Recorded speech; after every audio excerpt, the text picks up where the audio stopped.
Daniel chapter 1. In the 3rd year of the reign of Jehoiakim king of Judah, Nebuchadnezzar king of Babylon came to Jerusalem and besieged it.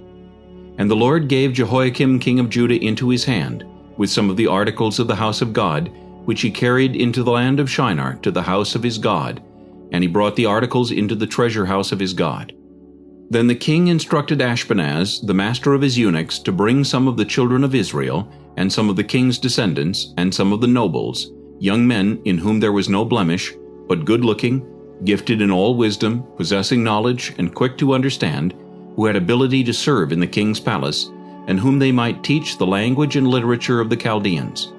And the king appointed for them a daily provision of the king's delicacies, and of the wine which he drank, and 3 years of training for them, so that at the end of that time they might serve before the king. Now from among those of the sons of Judah were Daniel, Hananiah, Mishael, and Azariah. To them the chief of the eunuchs gave names. He gave Daniel the name Belteshazzar, to Hananiah Shadrach, to Mishael Meshach, and to Azariah Abednego.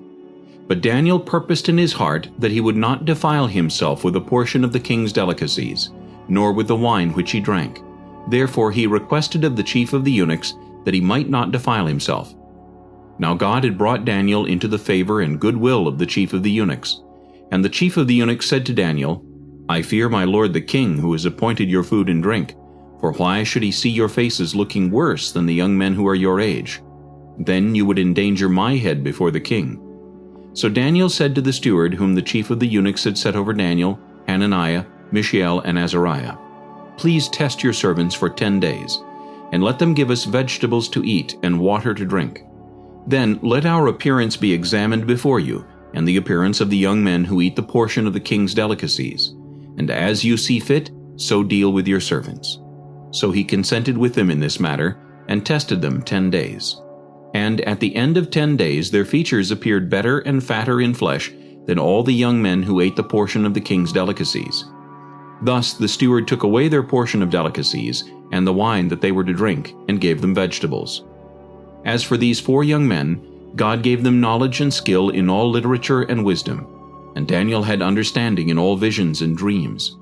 Now at the end of the days, when the king had said that they should be brought in, the chief of the eunuchs brought them in before Nebuchadnezzar.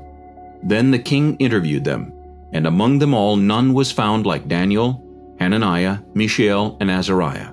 Therefore they served before the king.